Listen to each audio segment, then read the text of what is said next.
चले जाते एक लड़का आकर उनसे मदद मांगता है। ये वही लड़का था जिसे आज सुबह इन्होंने मार्केट में देखा था। वो बताता है कि मेरी मॉम ने ही आप लोगों को नाग के बारे में बताया था और अब मेरी मॉम मर चुकी है, मुझे उनके फ्यूनरल के लिए आप लोगों से मदद चाहिए। ये लड़का रो रहा था और सबको बता रहा था कि मेरी मॉम के मर्डर नाग ने ही किया है, क्योंकि उन्होंने नाग के बारे में तुम सबको जो बता दिया था। ये सुनकर वो लड़के भी डर गए कि अगर कहीं इन्होंने माँ को सच्चाई बताई तो नाग उन्हें ना मार दे। खैर फ्यूनरल की तैयारी करने के बाद ये लोग वापस घर आ जाते हैं और माँ को दोबारा लेकर यहाँ से जाने की कोशिश करते हैं, लेकिन इससे पहले कि वो लोग सच बताते यहाँ पर नाग आ गई। नाग ने आकर इन्हें कहा कि खाना तैयार है। माँ भी इन्हें लेकर टेबल के ऊपर बैठ गया और सबसे कहा, देखो मेरी वाइफ ने कितनी अच्छी डिशेस बनाई हैं। हालांकि असल में वहाँ पर सूखे हुए पत्ते और कीड़े थे जो माँ को नजर नहीं आ रहे थे। माँ को ऐसा ही लग रहा था कि जैसे वो अच्छा खाना हो।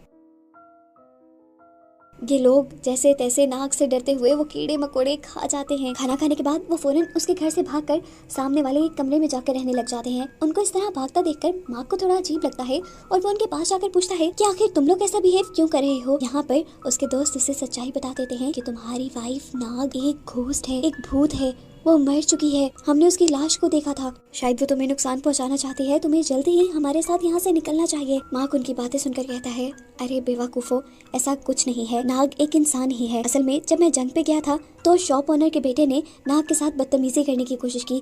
जब नाग ने उसे मारकर भगा दिया तो उसने नाग को बदनाम कर दिया कि वो एक भूत है। ये कहकर वो वापस अपने घर आ जाता है।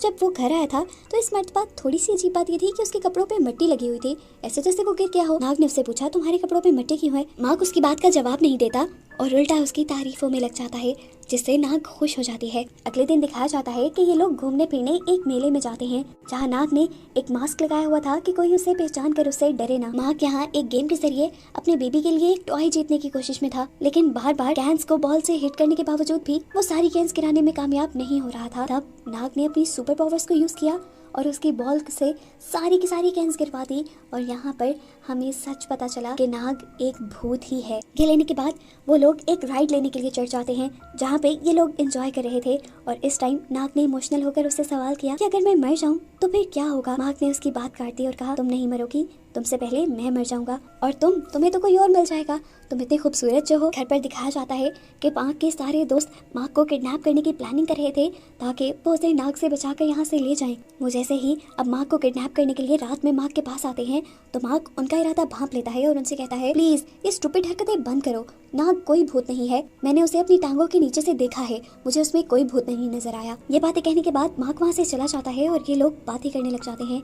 इनका एक दोस्त उससे कहता है, क्या पता हमें जो लग रहा है हकीकत उससे उलट हो, क्या पता मार्क ही असल में भूत हो, क्योंकि देखो उसे कितनी सारी गोलियां लगी थी, ये कोई मुआवजा नहीं हो सकता। इस लड़के की बात इन सभी के माइंड